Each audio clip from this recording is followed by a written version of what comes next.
So hey welcome guys the অ্যানালিশন gaming জোনের পক্ষ থেকে আপনাদের সবাইকে স্বাগতম। সো গাইস, আজকের একটা ভিডিও পুরো ইন্টারেস্টিং একটা ভিডিও নিয়ে চলে আসছি, যে ভিডিওতে তোমরা জানতে পারবে সায়েন্সের নতুন একটা রিসার্চ। জি হ্যাঁ বন্ধুরা, পৃথিবীর মতো দেখতে খুবই নতুন একটা প্ল্যানেট আমাদের সামনে কিন্তু খুব শীঘ্রই চলে আসছে, যেটা বিষয়ে আপনারা খবরে নিউজ চ্যানেলের নানান জায়গায় ব্রেকিং নিউজে কিন্তু এটা পেয়ে যাচ্ছেন। সো ভিডিওটা যদি ভালো লাগে, ভিডিওটা ভালো লাগার মতো একটা ভিডিও যা আপনাদের খুবই পছন্দ হবে। সো সব থেকে প্রথম বলে দিই, নাসা যে প্ল্যানেটটা আপনার সর্বপ্রথম আমরা বিজ্ঞানের দ্বারা জানতে পেরেছি, তো সেই প্ল্যানেটটা দেখতে হুবহু পৃথিবীর মতো। জি হ্যাঁ বন্ধুরা, এখানে 24 ঘন্টা কিন্তু আমাদের সায়েন্সের ডিপার্টমেন্ট কিন্তু অল টাইম রেডি থাকে, আর এখানে 9.6 এমএসের ক্যামেরা কিন্তু সব সময় অ্যাভেলেবেল থাকে। তো এটার বিষয়ে আপনাদের কিছু বেস্ট টপিক কিন্তু আমি এখানে ভিডিওতে বলে দেবো। সো বন্ধুরা, দেখতে পাচ্ছ এখানে কিন্তু নতুন ধরনের কিছু জীব এবং উদ্ভিদ কিন্তু আমরা দেখতে পাচ্ছি। সেক্ষেত্রে আমাদের একটা স্যাটেলাইট সূর্য থেকে সবসময় এই শুধুমাত্র এই প্ল্যানেটটাকে খোঁজ এবং সম্পূর্ণ ডিটেলস রাখার জন্য কিন্তু আমরা সেট করেছি। এটা শুধু আমার কথা না, এটা আপনাদের সায়েন্সিক্যালের সব পদের আমেরিকান এবং চায়না, ইউরোপ, তারপরে আপনার ইন্দোনেশিয়ার সব পদের যত কোরিয়ান সায়েন্স আছে সব এক টিমে কাজ করে এটার প্ল্যানেটে বের করছে। জি হ্যাঁ বন্ধুরা, এখানে কিন্তু তাপমাত্রাটা আপনার এত সেন্সিয়াস যে কোনো মানুষ নয়, যে কোনো একটা জায়গায় যদি এটা পড়ে তো আপনার হাজার মিলিয়ন কিলোমিটার নিয়ে কিন্তু এটা পড়িয়ে ছাড় করে দেওয়ার সক্ষমতা রাখে। তো এখানে আরও আমাদের নিউজ চ্যানেলের আমরা জানতে পারছি সায়েন্সের থেকে যে এই পৃথিবীটা মানুষের বেঁচে থাকার জন্য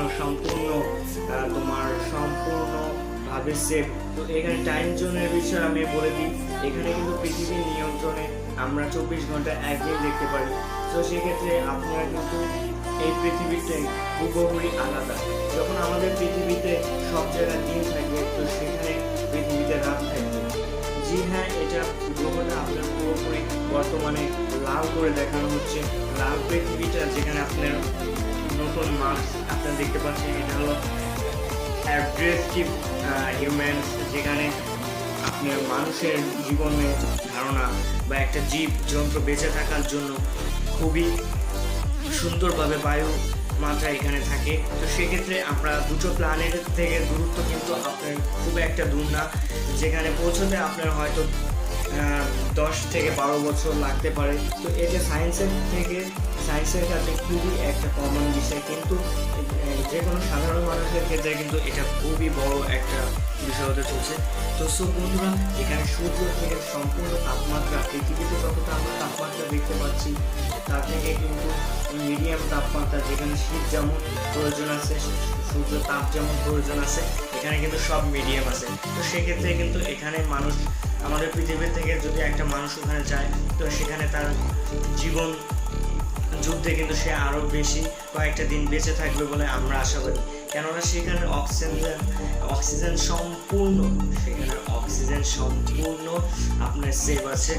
আর এখানে সূর্যের থেকে দূরত্বটা আপনার খুব একটা বেশি নয়, তবে এটা কিন্তু পৃথিবীর ক্ষেত্রে একটু ডিফারেন্ট আছে, কেননা যখন এটা সূর্যের কাছাকাছি অনেক সময় চলে যায়, যেমন আমাদের পৃথিবীটা কিন্তু সূর্য থেকে মিডল পয়েন্টে আছে, সেক্ষেত্রে এখানে জীবন সংখ্যা বেঁচে থাকতে পারে, মানুষ এখানে বাঁচার জন্য সম্পূর্ণ লাইফ। কিন্তু এই পৃথিবীটা কিন্তু সম্পূর্ণ আলাদা, এখানে আপনার নানান পদের জীব এবং উদ্ভিদ দেখতে পাবেন। তো সেখানে এটা 0.8% কিন্তু এটা অ্যাভেলেবেল রয়েছে।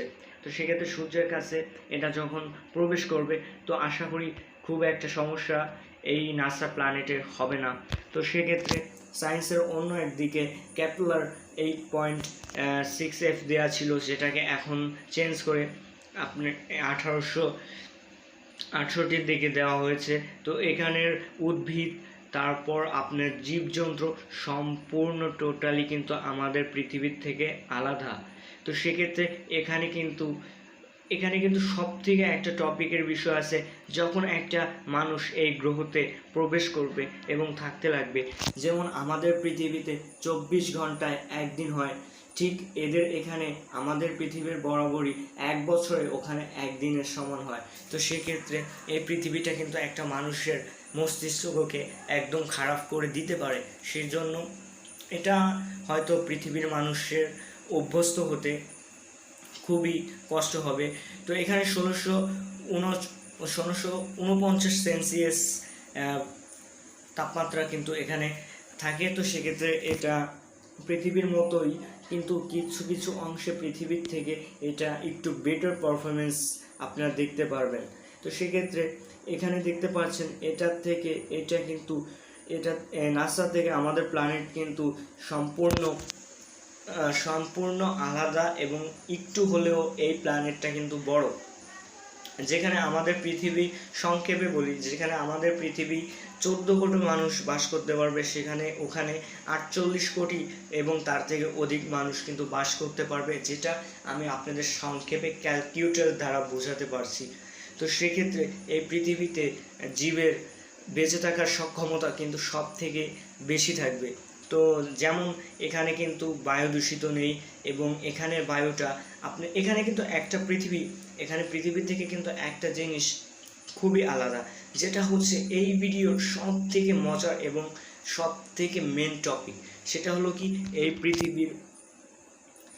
পৃথিবীর থেকে ওই নাসা প্ল্যানেটের যে আপনার গ্র্যাভিটি সেন্সেস ছিল, সেটা কিন্তু এখানে আর একটু বেশি বলতে, যখন আমাদের পৃথিবীর থেকে কখনো কোনো মানুষ যদি ওই পৃথিবীতে বাস করতে চায়, যেমন এটার নাম হলো ট্রেলিএপসেস গ্রহ বলে এটাকে আমাদের সায়েন্স নাম দিয়েছে। তো এখানে দেখার জন্য সত্যি একটা মানুষ দেখতে গেলে তার চোখে পলক পড়বে না, এত সুন্দর দৃশ্য এই পৃথিবীতে আছে। আর সব থেকে মেন কথা হলো গ্র্যাভিটি।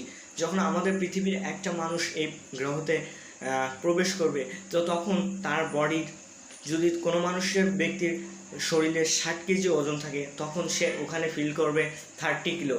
তো একটা মানুষ যদি জাম্প করে, তো আমরা হাইস্ট 5 মিটার 10 মিটার পর্যন্ত জাম্প করতে পারি, কিন্তু এখানে জাম্প করার সত্ত্বেই 2 থেকে 3 তলা উচ্চতা কিন্তু সে নিমেষে পার করতে পারবে।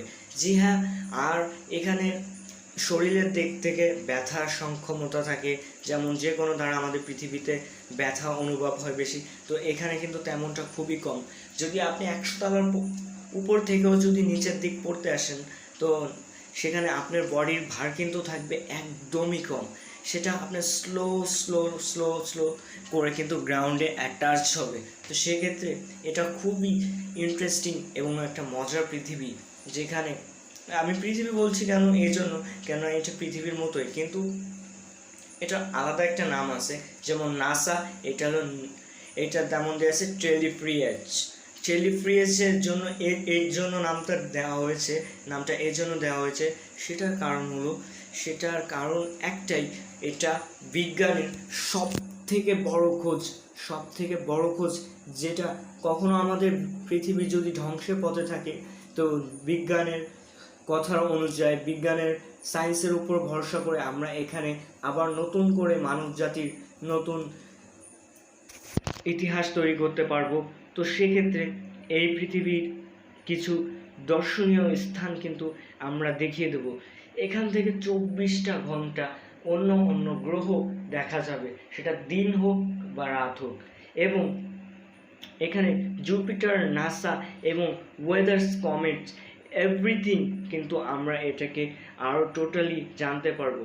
তো সেক্ষেত্রে এখানে এমনও পদার্থ আছে যা মূল্যবান একটা পদার্থ হিসাবে আমাদের পৃথিবীতে গ্রহণযোগ্য হবে।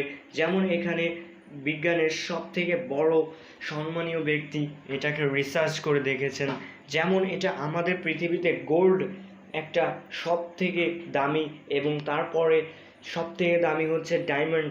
তো এখানে সব থেকে প্রচুর পরিমাণের বেশি ডায়মন্ড অ্যান্ড গোল্ড কিন্তু এখানে অ্যাভেলেবেল থাকে। তো সেটা কিভাবে সম্ভব? যখন এইটা সৃষ্টি হয়, যখন আর কি এই প্ল্যানেটটা তৈরি হয়, তো তখন এটা একটা আগুনের গোলা ছিল। জি হ্যাঁ, এটা কিন্তু আগুনের গোলাটা কিভাবে সৃষ্টি হয়েছে, তার অপোজিট সাইডে আর একটা প্ল্যানেট আছে। এই প্ল্যানেটটা 24 ঘন্টা নিজের নিচের দিকে নিয়ন্ত্রণ করে ঘুরতে থাকে। যখন এটা অ্যাটাচ হয়েছে, অ্যাটাচ হতে 1000 বছরের থেকেও বেশি লেগে গেছে।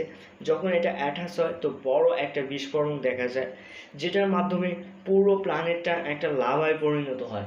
যখন এটা লাভায় পরিণত হয় তখন এটার ভিতরে যে কিছু লাভা ছিল সেটা গোল্ডে পরিণত হয়েছে। তখন আবার ওই লাভাগুলো আস্তে আস্তে ঠান্ডা হতে হতে বাষ্প হয়ে পানিতে পরিণত হয়েছে। তো সেখানে আস্তে করে সেখানে ধীরে ধীরে কিন্তু একটা জীবের প্রাণ সম্ভাবনা আসছে। তো ওখান থেকে আস্তে আস্তে শুরু করে এটা এখন একটা পরবর্তীতে একটা এলিয়েনে পরিণত হয়েছে, যেটা হয়তো আমাদের পৃথিবীর মানুষকে ফেস করতে হবে 2035 সাল এবং 40 সালের ভিতরে।